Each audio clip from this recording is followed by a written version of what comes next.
اعوذ باللہ من الشیطان الرجیم بسم اللہ الرحمن الرحیم۔ محترم ناظرین، میں شراج ایک نئی ویڈیو کے ساتھ آپ کی خدمت میں حاضر ہوں اور آپ دیکھ رہے ہیں طالبی باغ۔ آج جیتے ہیں بڑی محنت سے، میچ میں جان لڑا دی آج تو۔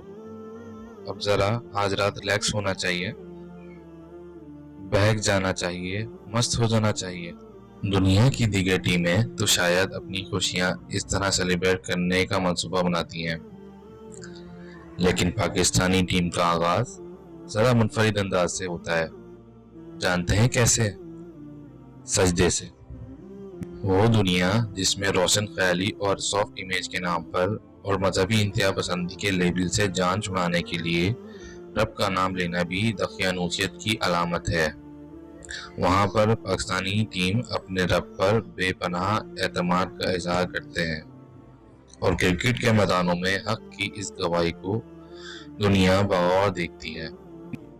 ناظرین، 1992 کے ورلڈ کپ کے بارے میں تو آپ جانتے ہی ہوں گے۔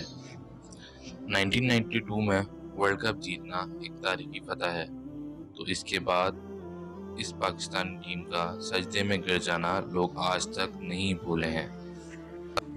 پاکستانی ٹیم میں جیسے جیسے مذہبی رجحان بڑھا، اس کے ساتھ ساتھ یہ خدشات بھی سامنے آنے لگے کہ اسلام میں کھلاڑیوں کی دلچسپی کہیں ان کی کارکردگی میں کمی کا سبب نہ بنے۔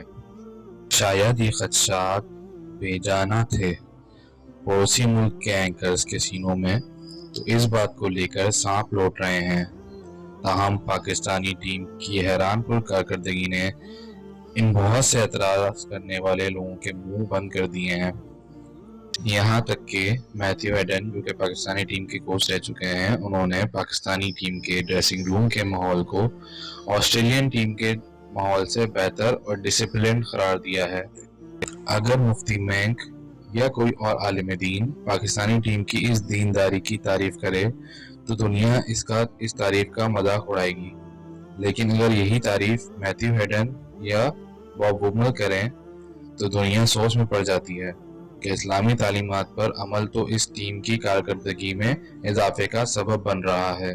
پاکستانی ٹیم کا یہ رویہ دنیا پر واضح کر رہا ہے کہ اسلام دنیا کی ترقی میں رکاوٹ نہیں بلکہ معاون ہے۔ کھیلوں کی دنیا میں جن مسلمانوں نے اچھے کردار کا مظاہرہ کیا، انہیں اللہ نے عزت ہی دی۔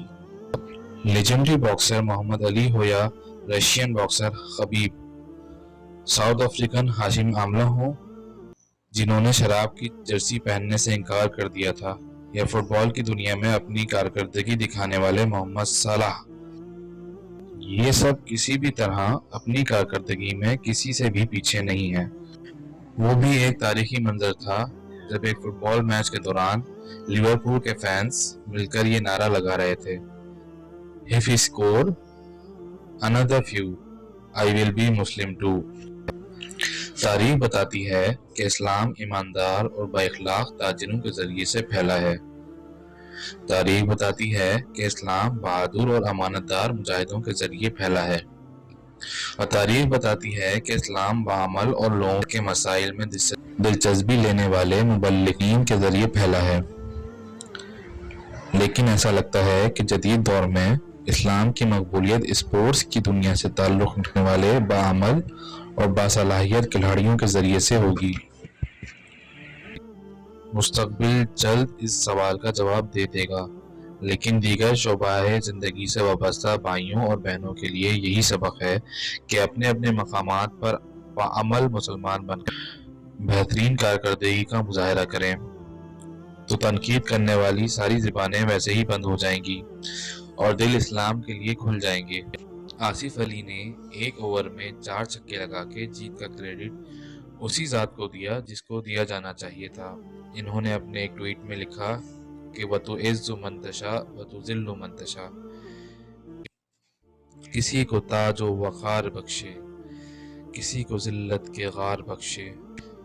یہی سب سے بڑا سچ ہے جسے ہر مسلمان کو یاد رکھنا چاہیے۔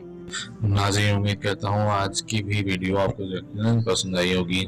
ہماری ویڈیوز کو لائک کریں، ہمیں سبسکرائب کریں اور بیل آئیکن پر ضرور کلک کریں۔ ہماری ویڈیوز پہ کمنٹ کریں کہ آپ کا کمنٹ اور آپ کی رائے بہت زیادہ معتبر ہے۔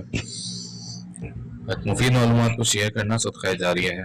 السلام علیکم ورحمۃ اللہ۔